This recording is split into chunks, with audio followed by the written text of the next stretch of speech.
Mother. Can you hear that? All right. Swifties unite. Yes. Ooh. Let's go. Yes. Hey, everyone. Welcome to Hazed Reactions. We're back on our way to the Eras Tour. This is like part 372, but we're getting there. Literally. We're just step by step. I'm not going to start singing, but you got Robert. Exactly. Robert, he thinks it's great. Karina, she also thinks it's great. Duh. I think it's great. Obviously. I'm here with the fucking friendship bracelet. Here's all I will say about the Journey to the Eras Tour, because one thing I have noticed is one of our super close followers that has been with us for quite some time. They're on every video commenting, no matter what the artist is. So super shout out, appreciate. But they keep commenting and they're like, Journey to the Eras Tour part 13, only 2 more episodes to go, and then we get to the Eras Tour. And I'm like, I don't know where we gave the impression that it was only going to be 15 songs to cover 20 years of music that she plays on this 3.5-hour show. No, we still have another probably 9 to 10 episodes. Yeah, so easily. Minus what we already have recorded sitting in the vault as of today. And today is July 26th. And we've got 5 or 6 episodes in the vault. We're going to record these 4 songs today. And then we have another probably 9 or 10 songs to still get through. So it's going to be a little bit before we actually get to Eras. I feel like we probably will start recording Eras around mid-September. And then you guys will start seeing it shortly after probably that. And October. I may pull a few songs off of my list, that maybe I just wanted to show them, but isn't really super relevant to the Eras, or they don't need to see it. But there is still quite a bit left. So just be patient with us. I really want them to really be able to appreciate what Taylor does and what she pulls off on the Eras Tour. And I think the only way to truly appreciate that is to see all the work and everything that went into the music that obviously, was the highlight of the whole concert. So anyway, I just wanted to say that because I keep seeing that comment and I just I feel bad every time. I'm like, no, there's so much more. With that being said, I do want to get a little housekeeping done before we get into this. If you haven't, make sure you're subscribed. You don't want to miss our episodes. We've got 3 different journeys going on. We've got Robert going through Fleetwood Mac, me and Robert going through Taylor Swift, and now we're getting ready to take Karina through Tupac. We just recorded our first episode last night. It was so good. Or 2 nights ago. It should be out here pretty soon. Yes.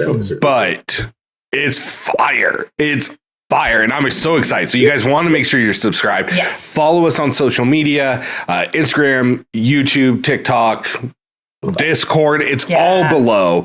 And then Patreon, because we have exclusive episodes that only live over there. Yep. We're going to do the first episode of Karina's Tupac journey on YouTube, but the second episode is only going to be on Patreon. And it's a documentary, guys. So it's a part of a documentary. We're going to break it into parts. So it literally can't go on YouTube, but it is cool. If you want to learn about Tupac, you're going to want to see that episode. Yeah. And I'm just going to say it was a really good recording. It was so good. But also part of our Eras Tour is only on Patreon. Part of Robert's Fleetwood journey is only on Patreon. So you're definitely going to want to go check it out. In fact, episode 1 of Robert's Fleetwood journey lives on Patreon. You have to go there. We're not putting it out on YouTube. No. So you want to make sure to go check that out. Yeah, you have to check it out. Yes. With that being said, that's all the housekeeping I have.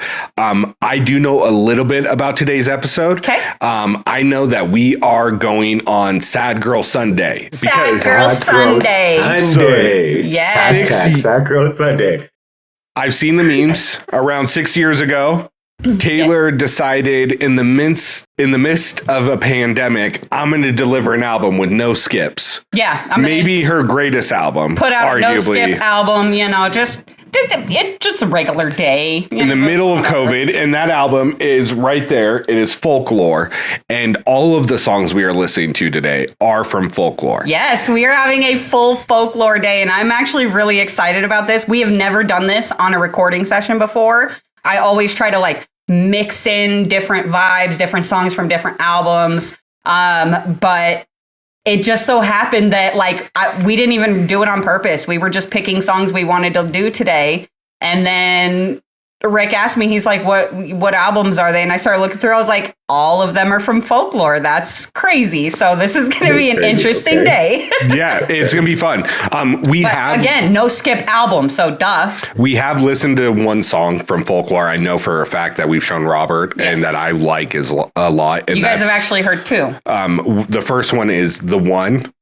Where she goes, how's it start off? I'm doing good. I'm on some new shit. Been saying yes instead of no. That was the rap with it. Yeah, top 5 all time. And then what was the other one we did? Cardigan.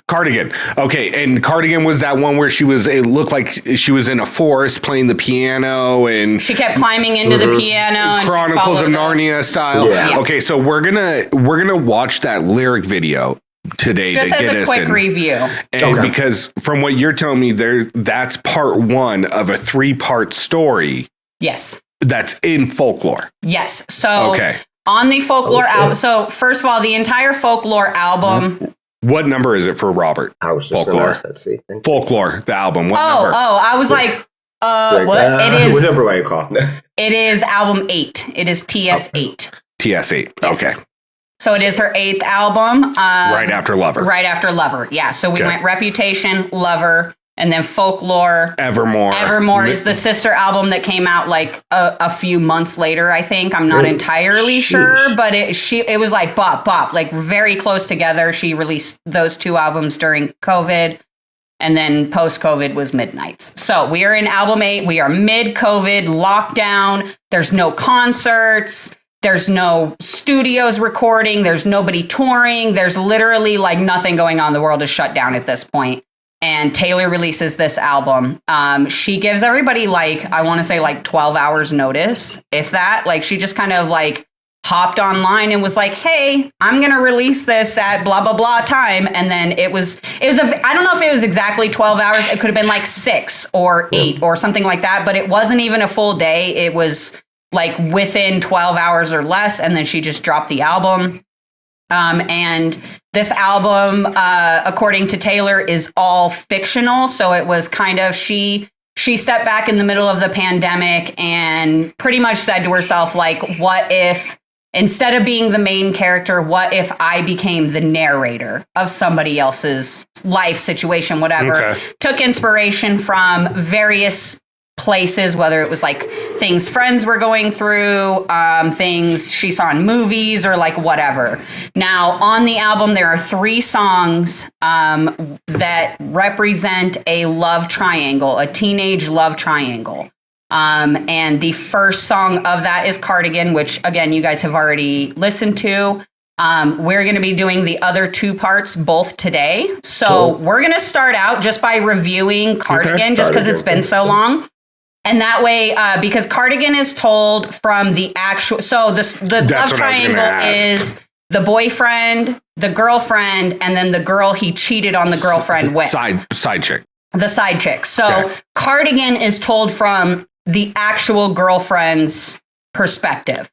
So his current girlfriend, him, and then the side chick. So Cardigan is from the girlfriend. The second song the song we're actually listening to on this episode, which is called August, that is the side girl's view. And then the last song that we will listen to in this trio of songs is called Betty, and that is from the man's point of view, the boy's point of view. Okay. And it'll make more sense as we kind of go through. So we'll start off, we'll review the lyrics of Cardigan. I'm not even really going to pause it. I'm just going to run the lyric video through just so you guys can kind of be reminded of, the story and what her experience and her outlook on this relationship was. I'm going to be honest. Every time we listen to Cardigan, even the 2 times we did it this morning, plus the 2 times I did it after you left to go get your makeup, I disassociate every time once she hits the chorus, because it just sends me into that spot where I just start thinking about life. You're just like, nah. Yeah, I'm going to really try not to disassociate at this point and just lock in. I will also say probably one of... Squirrel. I feel like it's controversial, and so I'm curious, Swifties. I want you guys to comment down below and let me know if you agree. But for me, the bridge of this song Cardigan is one of my absolute favorites. I think it is the comparisons and the references that she uses in the bridge, it's just such a beautiful way to depict what she is trying to say as far as how she feels about this relationship and this man, this boy. So definitely try to pay attention to the lyrics. And then, we'll roll into August after that. While you were saying that, I'm like, I get where you're coming from, because I've heard Cardigan. I've listened to it quite a few times. Yeah. So I know I've said this before quite a bunch, but as I'm putting together the YouTube thumbnail or the Patreon thumbnail for the artwork, I will typically put the song that I'm doing the artwork for on repeat. So I'm listening to it. So I kind of get the vibe while I'm doing the artwork, set the background for it. And I've been listening to Cardigan quite a bit, and outside of just the artwork, but I also listen to Who's Afraid of Little Old Me, like on repeat, like 7 times in a row. And I've listened to it outside. And I was going to be like, I'm going to say this other one, but it's so different. It's like trying to compare. For us, it'd be like compare Changes to Only God Can Judge Me. They're just so different. Yeah. Exactly. You know, like how there's no, other than they're the same artist, there's no connection. All right, let's review this. Here we go. Okay. I love this fucking lyric video. This lyric video is gorgeous. I've never watched it. Brand new phone, high heels on, cobblestones.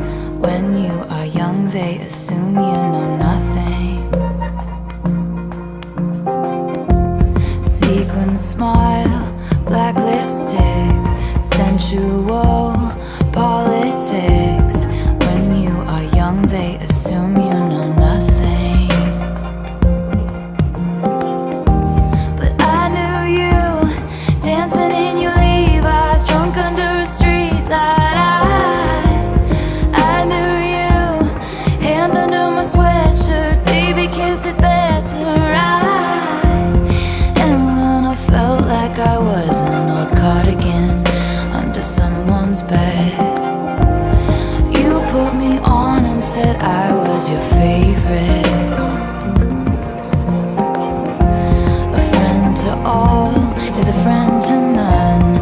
Chase 2 girls, lose the one. When you are young, they assume you know nothing.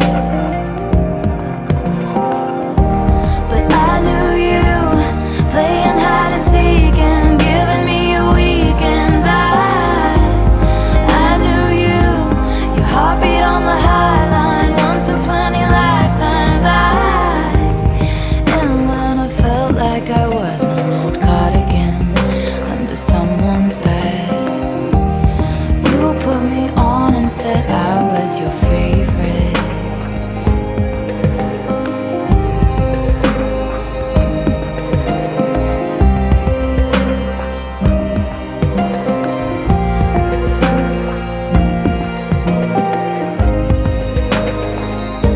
To kiss in cars and downtown bars was all we needed.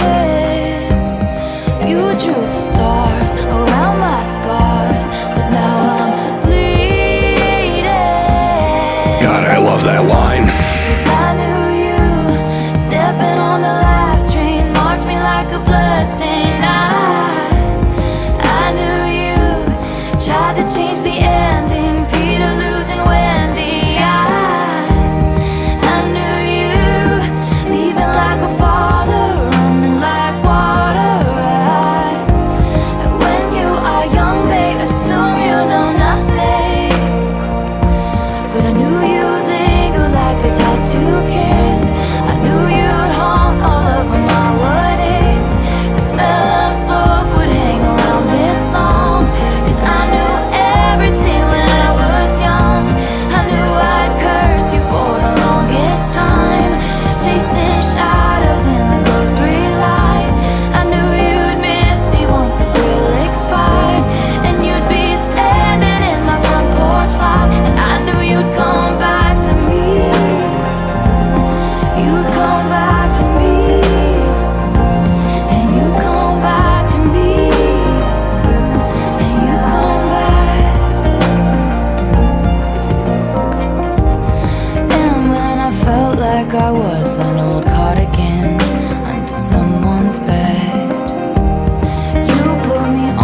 said I was your favorite.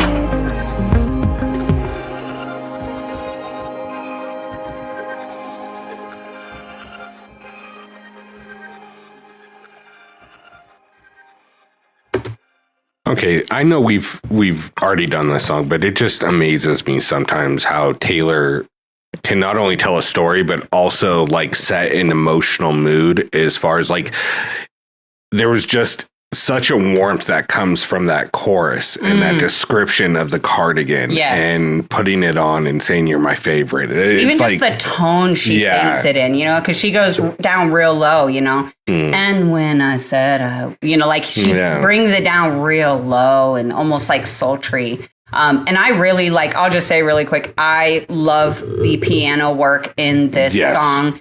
It is freaking impeccable. And for me, it feels like water flowing, like the piano feels like, I don't know how to even make those two thoughts connect, but for me, the piano feels how water moves. Like, I don't know. It's beautiful. It's so perfect for what the song is actually about. Anyway, so I wanted to run that back through for you guys, obviously. I think the visuals for that song was great also. It just kind of added to it. It was really good with it. I know that we've been through this song before, and I know that I've said that I've liked this song before, but listening to it again, I don't know how many times I've listened to it after we've actually reviewed it, honestly. So hearing it again, especially in its entirety, that was really good. I did just add it to my playlist because I don't think it was on my playlist. Then I took a page out of your book when we were recording the Tupac the other night. I know you said you made a Tupac playlist, and I don't know. I suck at playlists, by the way. I had until we started doing this recording, I had one playlist for everything. Now I'm starting to get playlists. So now I do have a Taylor playlist that just, of course, went on the Taylor playlist because for sure, That's that awesome. was I really enjoyed that, and that bridge. It's literally perfect for that. And I don't know if you guys seen when we were talking about bridges earlier, I was shaking my head because you guys do this to me every time. Every time we talk about a Taylor song, it's oh yeah, this is her best bridge ever. And I'd be but the last one was just the best bridge. And then we listen to that one, it's damn, this might be the best fucking bridge ever. And then we listen to another and be all right, now this one is her best bridge. And it's we just fucking had her best bridge. But it just fucking it just continues on. So I think I love the imagery and the references she makes. You tried to change the ending, Peter losing Wendy. Yes. Who the fuck comes up with that? And even I knew you leaving like a father, running like water. What? I forget what the exact line was, but I heard the song. You drew stars around my scars. Yeah. But yours was bleeding or something like that. It was crazy. And now I'm bleeding. Yeah. And you drew stars around my scars, and now I'm bleeding. Yeah. Right here, yeah. Yeah, this just, and it was... And the way she says the bleed, it's so perfect. To kiss in cars in downtown Park. I mean, it's just lyrically, it is just beautiful. And I know I keep saying this, and it's because we just recorded, but it's when you get to certain levels of artists like a Taylor Swift, a Tupac, a Stevie Nicks, you look at their lyrics and it's just poetry. It's just beautifully written, descriptive poetry. Yeah. And with great music behind it. Let's be honest. Absolutely. It's great. That's is great, yeah. Okay, so the next one we're listening to is from the side chick's perspective. Yes. Okay. So is it disrespectful to call her a side chick? I don't. Okay, here is what I will say about it. I personally don't take any disrespect to it, but on behalf But that's because you're the maid chick. Yeah, you're a wife, so. Well, I meant even just as statuses to this shit. Even just as a Swiftie who knows the story and the lore behind this, I don't find it disrespectful to call her refer to her as the side chick. Okay. I will say, and it is one of the things that is heavily debated between Swifties, and you guys will make your own conclusions after you hear this song. It is heavily debated whether the side girl, and she is referred to as Augustine. Taylor never really gave her a name. Her song is August. Everybody calls her Augustine. So, it is heavily debated whether she knew that James had a girlfriend or not. That was going to be my next question was, did she know she was the side chick or not? We don't know for sure. And that's the beauty of this album and this triangle is that it leaves a lot of room for interpretation and assumption. And it is definitely one of the like most heavily debated things. I will say, me personally, based on the lyrics, I feel like she knew that he was with somebody, but maybe thought they were like towards the end and it wouldn't be like that big of a deal and whatever, you know? And again, this is teenage, like they're teenagers in high school. So you're going to hear high school references and little stuff like that. Yeah. These Like next couple songs. So. Robert, do you have a question? Because I have a question about the album itself. Now that I know that this story's in there. No, I think I'm good, but I think I'm following along with it. So yeah, no, I think this is all making sense for me right now. Okay. Now, are these 3 songs back to back to back on the album? Now, my next question is the songs in between the songs connected? Do they connect to the story? Is this the main story of the album, or is this just a side story? It's, I would say... Yeah, the side chick side story, Right. Or is this like part of a larger... I would say personally, like this is one of those albums where I personally don't feel like start to finish the album tells a story. Okay. I feel like the album sits within a theme. It's a collection of short stories. Yes, exactly. Okay. You know what I mean? Because like, you know, the very first song on this album is The One. You know, I'm doing good, I'm on some new shit. That's the first words you hear on this album is I'm doing good, I'm on some new shit, been saying yes instead of no. That's first thing. Then you get Cardigan. Right after that, you get another song we're going to do later, which is The Last Great American Dynasty, which is literally a historical story that is all true in this quote unquote fictional album. Hold up. Then you get Exile with Bon Iver. Then you get a song where she's talking about losing her masters. Don't give away all the tapes. Yeah. And then you get August. Like, it's literally, all these kind of disconnected stories, but they all kind of feed into the same, like, theme and vibe. I know Swifties are invested, but have they tried listening to this album from... backwards to... Yeah, like Duckworth, like with Damn. Because I'm going to be honest, if you played Cardigan and I knew it was part of that story, and we went from that to The One... Yeah. That's a story arc. It is, yeah. And I mean, honestly, like, if I'm looking at Folklore from the end backwards... Did I just discover... I probably not. I mean, maybe. But maybe not. You know, but you never know. That's the whole thing, you know? Did I discover... Swifties! Did I just discover something? I am doing this when we're done. Holy shit! Swifties! You're welcome. Swifties! All right, this is not going to mean anything to you boys, but Swifties, I'm going to read off this track list, these albums backwards. Number 1, The Lakes. Number 2, Hoax. Number 3, Peace. Then Betty. Then Epiphany. Then Mad Woman. Then Invisible String. Illicit Affairs. This Is Me Trying. August 7, Mirrorball. My Tears Ricochet. Exile. Last Great American Dynasty. Cardigan, The One. What? Did I just discover something? I don't know. We're going to see. I'm going to listen to it backwards. Why, bro? That's actually kind of nuts. That's kind of actually kind of nuts. That's actually kind of nuts. Okay, anyway. So quick question. It's the Voltron action. Exactly. That's the energy. I got to use the brain for a second. The brain. Quick question. And I know, of course, if once you listen to it all, it probably all makes sense. But how did you guys know that these 3 songs were connected specifically? Yes. So, and I think I've mentioned this to you guys. Well, I know I've mentioned it a few times. There is a side project with this album called the Long Pond Studio Sessions. And it is Taylor inside the Long Pond Studios, which is a recording studio where Aaron Dessner, works or I don't know if he owns it or if whatever. But anyway, that's where Folklore was made. And anyway, the Long Pond Studio Sessions, what it is Taylor sits down with Jack Antonoff, Aaron Dessner, pretty much everybody who was like involved in the album. And they go song by song and they kind of ask her like, what was the inspiration for this? What's the story behind this song? She talks about it a little bit. And then she goes and sits down at the actual studio mic and sings it live right there in the studio. Yeah. And, you know, so it's actually really fucking cool. I love really the Long Pond studio sessions. I would love for us to go through it one day. We might have to, honestly. Yeah, exactly. Especially the way it's so cool. And even like if you guys remember the Exile song with Bon Iver that I showed you guys a couple weeks ago. The French guy from America, from like Philly and Massachusetts. Wisconsin is what I think it was. Like they get him singing live in the studio and stuff too. So it's like everything is performed live and recorded and sung live on the Long Pond studio session. So, all right. Okay. So now we are on to August, which is Side Chick Sally's story. A Side Chick Sally. Yep. This is from Augustine's perspective. And then the last song is Betty, and that's from Frank, the boyfriend. Frank Fuck for Free's perspective. Frank Fuck for Free. Fuck for free. Hey, if he fucking for free. Oh, are you ready for this? His actual name, James. That's the boy's name, James.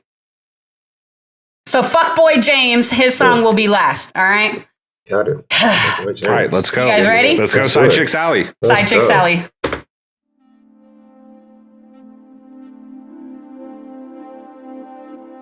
Salt air and the rust on your door.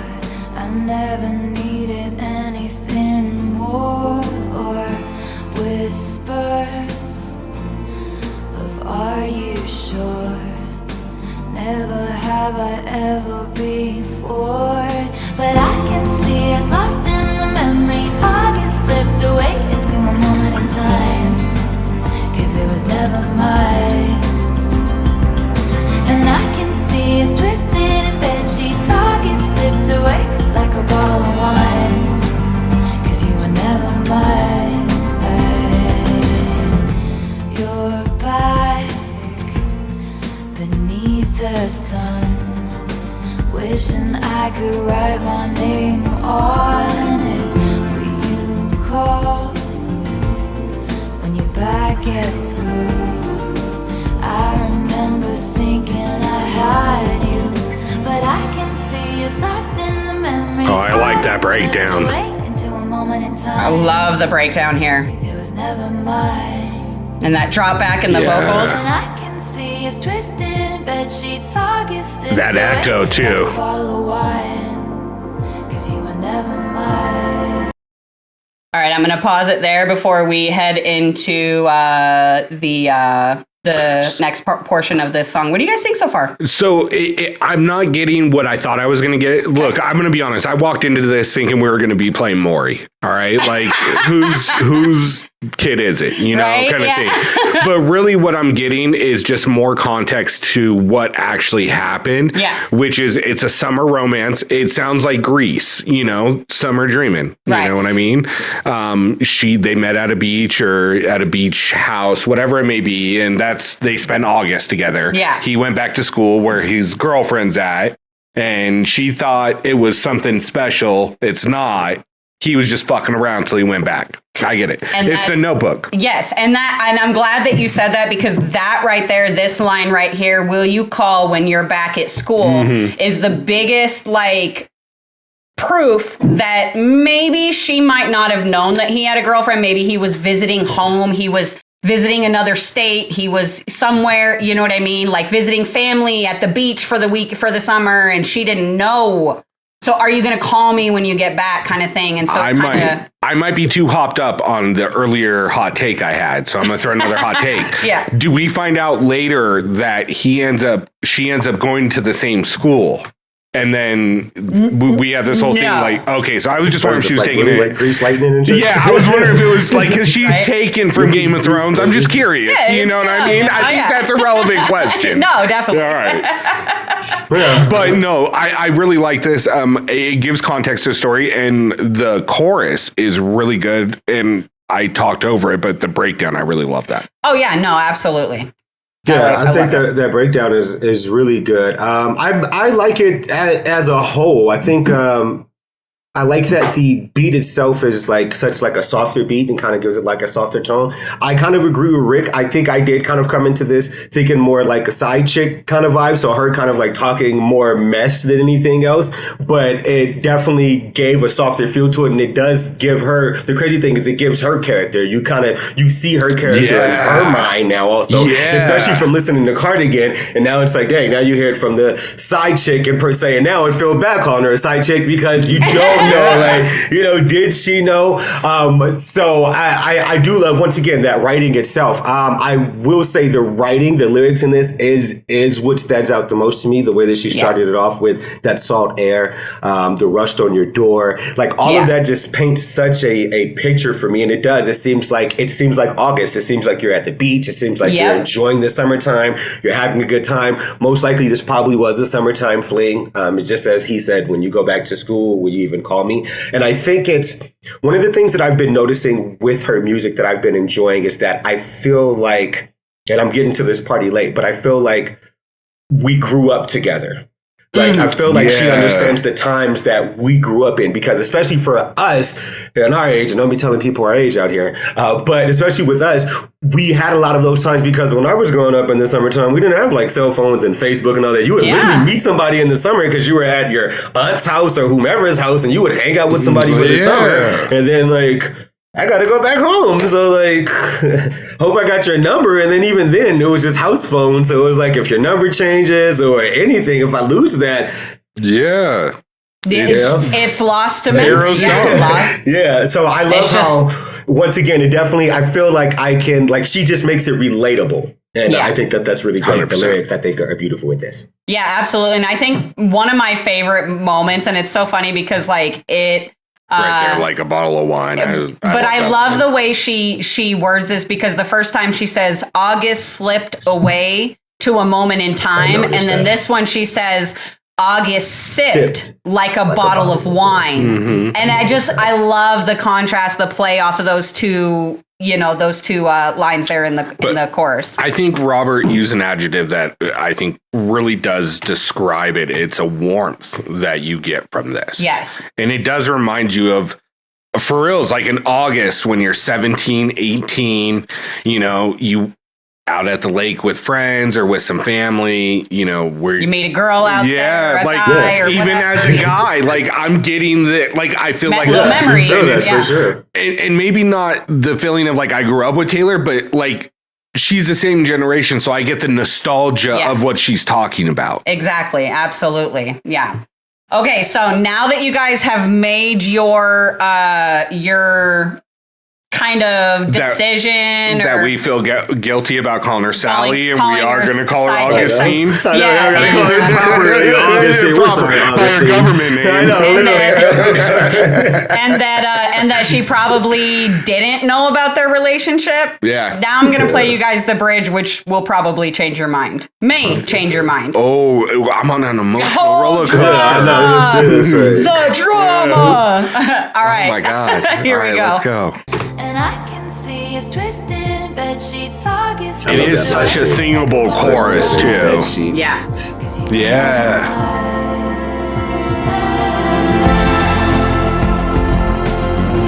Full disclosure, I have heard this a couple times in the house, so. I love this bridge. Okay. Back when we were still changing for the better, wanting was enough. For me, it was enough. The hope of it all. Cancel plans just in case you call and say meet me behind the mall. So much for summer love and saying us, 'cause you weren't mine to lose. You weren't mine to lose. No. But I can see us lost in the memory. August slipped away into a moment in time. 'Cause it was never mine. And I can see us twisted in bed sheets. August sipped away like a bottle of wine. 'Cause you were never mine. 'Cause you were never mine. Never mine. All right, this part right here. You remember Remember when I pulled up and said get in the car, and then cancel my plans just in case you call. Like when I was living for the hope of it all, for the hope of it all. Meet me behind the mall.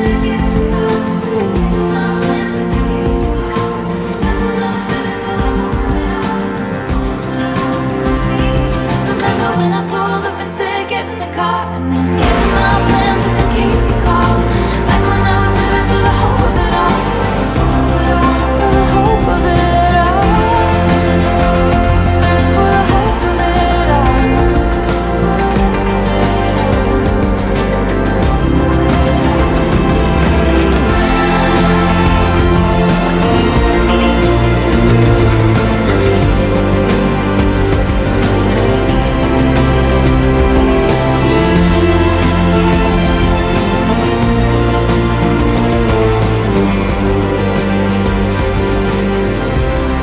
Kind of scandalous.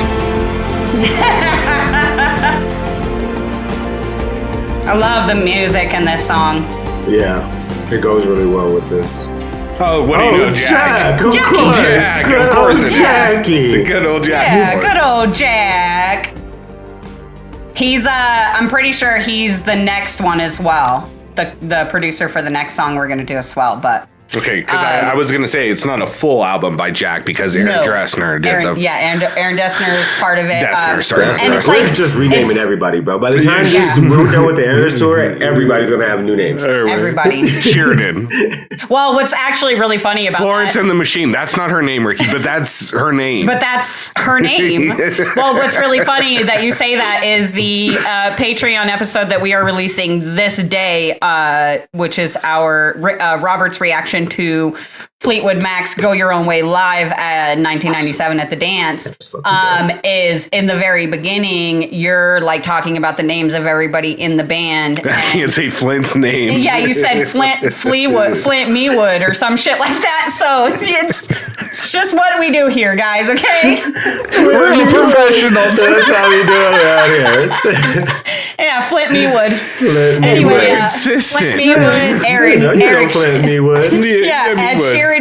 You know, Aaron Dressner. And Dressner. The only one we get right is Jack Antonoff. Okay. That's the most difficult one. Anyway, so The what did you Ham guys- Sisters. Look, I know we never got to release the episode of you guys reacting to No Body No Crime because the audio was horrible, but just them trying to remember Este's name, I was like, guys, they're like, Eastay? I was like, no, not Eastay. Anyway, So, all back right. to this. What, We're professionals here. what do you think of the bridge and the end of the song? Look, you know what? I went first last time. I'm going to let Robert give his take, and I'll give you mine. Okay. 'Cause- Yeah, well, first of all, of course, I did love the bridge. I just love how she just kind of like picks it up with the bridge and that little, Yeah. I want to say it was just like a banjo or whatever playing in the background. It's just like, yeah, it's Jack Antonoff. but of Yep. course it's Jack Antonoff.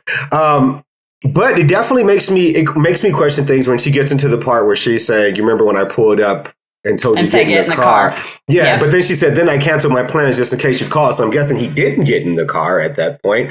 And then she says, like, meet me behind the mall, which kind of seems like, I don't know if we're like sneaking or if like, so.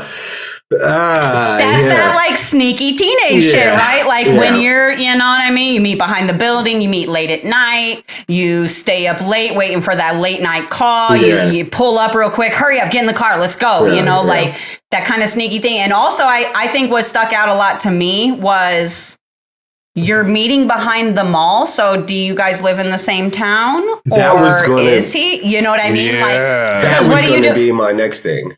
So, you know, yeah. Anyway. So Go ahead. I was just thinking that was going to be my next thing is I was wondering because you said meet me behind the mall, so it seems like there may be a local mall that they can meet at, which means that you guys may live in the same town or around the same area. So I'm wondering if it was something that, and I'm from LA, so this tends to happen also, but even during the summertime, you of course go to the beach more because that's where everything is happening at. And technically, someone still lives close by you, but in LA, 30 minutes, especially with traffic, is like an hour or so, whatever. So you technically live somewhere far. But if we met at the beach and kind of had this summer romance, you know, it is very possible that, you know, we could still meet up afterwards. But if that is the case, I would be more apt to believe that she knew a little bit more about his current relationship situation than I was led to believe. But I think it's all great. I think the story all of itself is just all great because you can just picture it all in your mind so well. So you guys are going to love the next song because it's going to tie it all together. And I'm really glad you picked up on that line, remember when I pulled up and said, get in the car? Because that is going to circle back around. And you're going to find out what actually happened in that moment, which is why I'm not going to give you like any answers on whether he got in the car or didn't get in the car or anything. Okay. You're going to find out in the next song. But yeah, that's next definitely right. Next time on. Tune in. But yeah, definitely, it definitely kind of gave me that vibe the first time I heard the song too, was just like, you know, that kind of teenage sneaky, you know, maybe they do live in the same town. Maybe she goes to a different school and she doesn't, it's just, so it kind of leaves that open interpretation. Yeah. So I can't find the exact spot and I'm going to listen through this a couple more times, but I'm wondering, did she say "meet me behind the mall," or was that a quotation of something he said? I think it's a quotation. Because you were never mine. Remember when I pulled up and said, get in the car and then cancel my plans? Here we go. Cancel my plans just in case you call. Like when I was living for the hope of it all. For the hope of it all. Oh, of course not. That was right before that, yeah. I think you are right, though. I think it is in quotes. Never mind. Never mind. Okay, here we go. Remember when I pulled up and said get in the car and then cancel my plans just in case you call. Like when I was living for the hope of it all, for the hope of it all. Meet me behind the mall. Yeah, so it is in quotes. So there is a potential that he said me, and that's meet me behind the mall. And that's now she did say pull up and say get in my car. You know what I mean? But maybe he said meet me behind the mall. She pulls up and is like, "Okay, get in, let's go." Yeah, she meets him behind the mall to pick him up to go wherever. There's plausible deniability here. Yeah. Okay. With that being said, I did definitely go from the transition of this is summer love, like some Grease shit, to no, this is they know. Yeah. Like I get the feeling that she knows. Now the only plausible deniability I get from this is that she's now looking back at it all and saying, okay, meet me behind the mall. Right. You know, that kind of thing. And I agree, because I do feel like this song is more reflective on a moment rather than like immediately after anger, you know, frustration, hurt, anything. I more get like a reflective type of energy from this.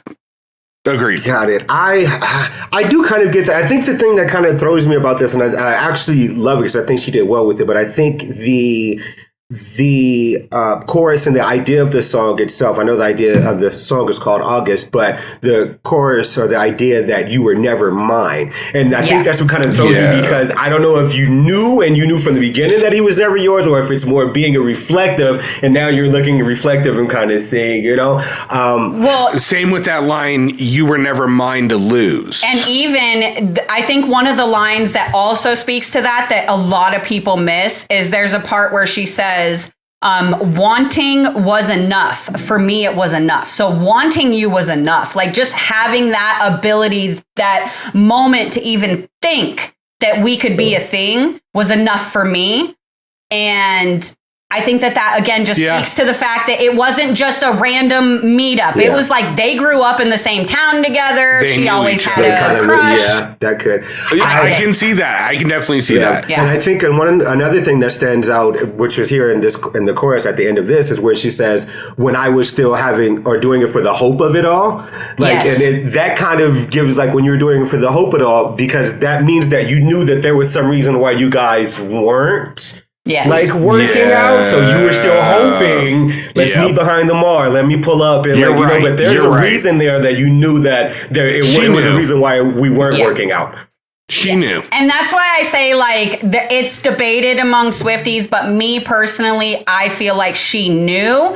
And the only, like, deniability I could really credit this character with is that she may not have known, like, the status of their relationship. Like, maybe he was telling her, like, it's pretty much over, we're rocky, and she didn't know the truth. Yeah. You know what I mean? Like, that stuff does happen. Definitely. I experienced that as a teenager. So that's where the same area, you could kind of, as Rick said, go to different schools, but know this person from the area and know that they dated or whatever, but can see him in the summertime and he say, oh, but this almost feels like you were saying, like they know each other. They know each other, like for the hope of it all, right? So 60% of the time it works every time, right? Like, but my thing is I really do get the feeling that she knew. The more we talk about this, like, no, that bitch knew. She is side chick Sally. I know. Side chick Sally. Her name is Sally This is again. no longer Augustine. He's Sally, side chick Sally.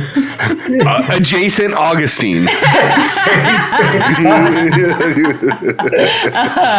right, so I have a question. I don't really see this as being like a playlist song necessarily for either of you, but my question is, so far in this love triangle story between Cardigan and August, which one do you vibe more with? Like, which one do you enjoy more? The song itself, I enjoy Cardigan more. Okay. I haven't heard this as much as many times. Yeah, as I've heard Cardigan. Yeah. But just my overall vibe, Cardigan fits. Yeah. Same. Yeah. Yeah, I agree with that too. I think Cardigan, just overall the song itself. But I really do like this song. I do love the writing to this song. And honestly, I love them both together. And I love that. I know Rick used the term earlier where he was saying that the album is more like short stories. And that's kind of like what I'm getting from this. I love that it does seem like a short story. And the first part of it was really good. This was really good. And now I'm anticipating the last part, listening to his, version of it, which also very interestingly, though, and I think I am going to add these to at least my Taylor plays, because I would like to also listen to them backwards, because technically, if you listen to the album backwards, it should be his part first, It would be his right? first. Yep. And then, so I think that's a thing. I think that's I'm actually gonna just get a vinyl and play it backwards. All of a sudden she starts speaking. All of a sudden, an elk tree just props up in my front yard. Everybody's wearing flannels.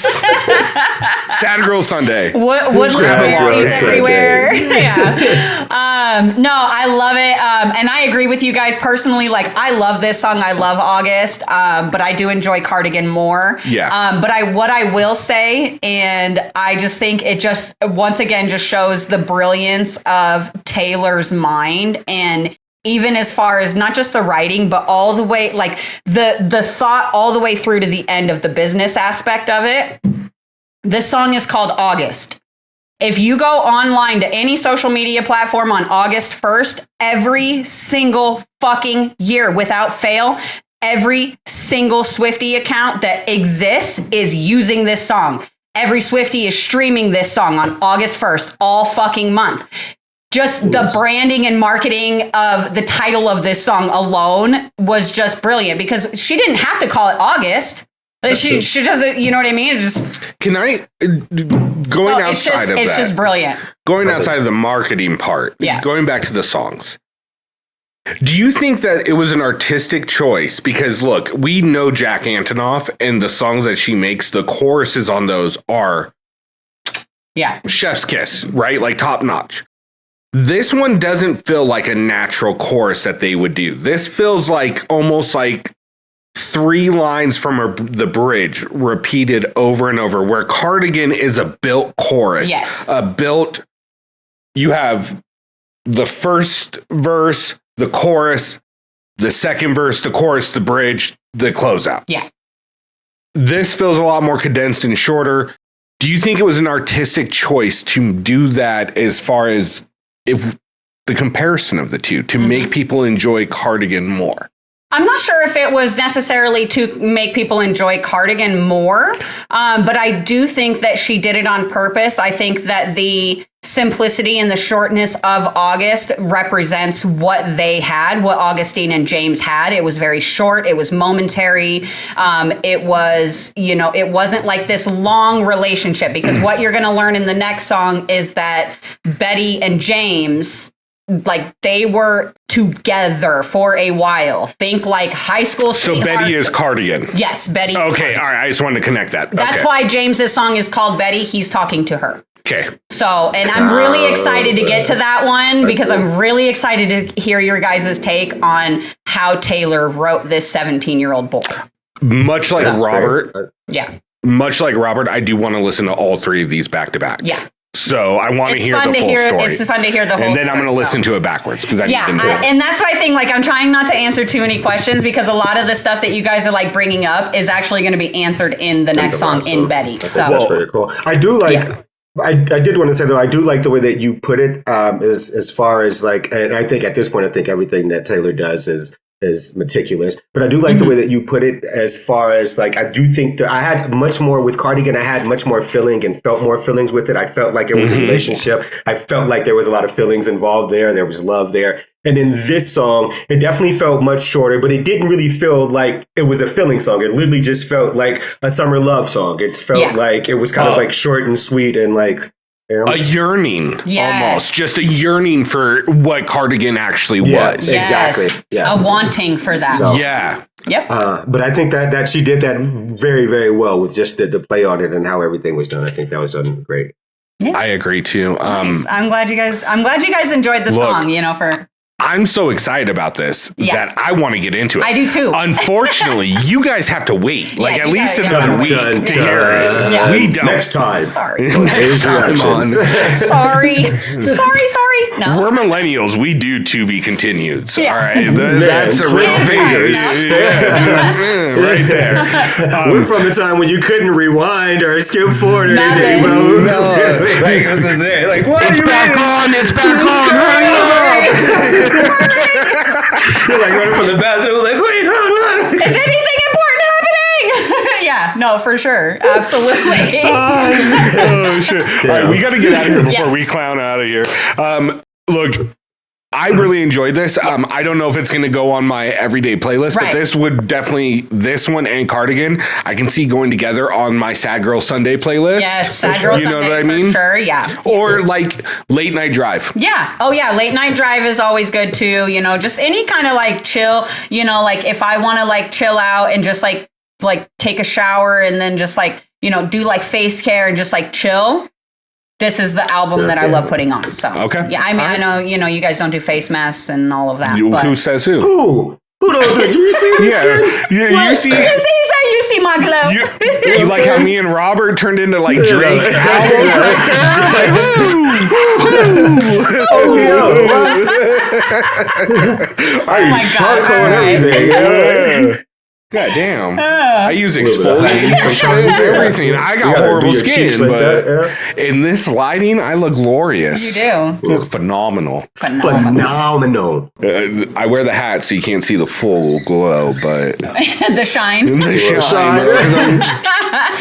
Anyways, we are getting way off subject. Yes. But always... For the last time, make sure you guys are subscribed, comment, let us know if we missed anything. Yes. Come hang out with us. Discord, social media, Instagram. We're always on there. In fact, if you go on to any of our last couple videos, you will see us all commenting with each other. Yeah. Comment with us. Come talk. Let us know what you like. Talk with us. You want us to hear some? Like, hey, they're doing the Tupac journey. You go in there and you be like, Robert, you need to show her Can't See Me. It's a must. Guess what might get bumped up? Can't See Me. Easy for us. And let us know if anybody else listens to this album backwards, because I think Rick is onto something there. So let us know. Let us know if you've done it. I'm going to do it, and I'm going to see if I pick up on anything, because that is really freaking interesting. And if it does tell his story... it's just going to up my like appreciation for her artistry, which I didn't even think was possible, but here we are. Here we go. Anyways, so for myself, Rick, Karina, and Robert, we want to thank you guys so much for tuning in. We love y'all. We'll see you next time. Bye. Bye. Bye, guys.